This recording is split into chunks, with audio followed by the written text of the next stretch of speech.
Hindi na nga lisensyado, dati pang nakulong ang nagpakilalang doktor na nagtuli sa batang binawian ng buhay ilang minuto lang matapos ang operasyon.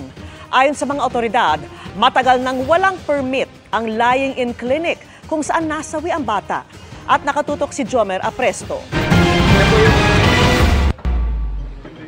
Taong 2023 nang salakayin ng mga tauhan ng PNP-CIDG Intelligence Unit ang lying-in clinic na ito sa Balot, Tondo, Maynila.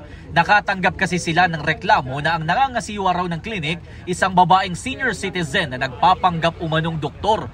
Ginagamit daw ng sospek ang pangalan at license number ng isang lehitimong doktor na nakatrabaho niya mahigit 20 taon nang nakalilipas. Naaresto noon ang sospek na isang midwife o kumadrona. Ayon sa barangay, nakapagpiyansa siya. Ngayon, siya rin umano ang nagpakilalang doktor at tumuli sa 10 taong gulang na si Nathan Aquin nitong Sabado, May 17. Wala pang isang oras sa klinik, namatay ang bata. Ayon sa barangay, matagal nang walang permit ang klinik. Walang request, so ang alam namin hindi siya nag-ooperate. Ang alam namin, licensed midwife siya. Pero doktor hindi. Maging vigilant sila kung registered ba, kung ano ba.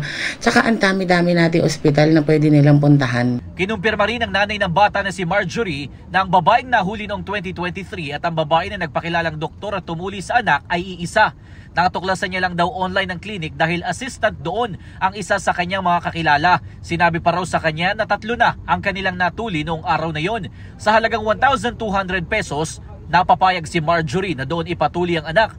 Bago tuliin, tinurukan daw ng anesthesia ang kanyang anak na ayon sa assistant sa clinic ay nasa 20cc ang dose.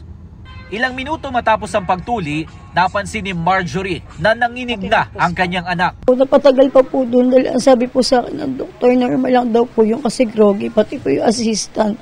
Tapos yung nakikita ko na po nangingitin yung anak ko, yun na po. Tinakbo na po namin ang kalipin sa ospital.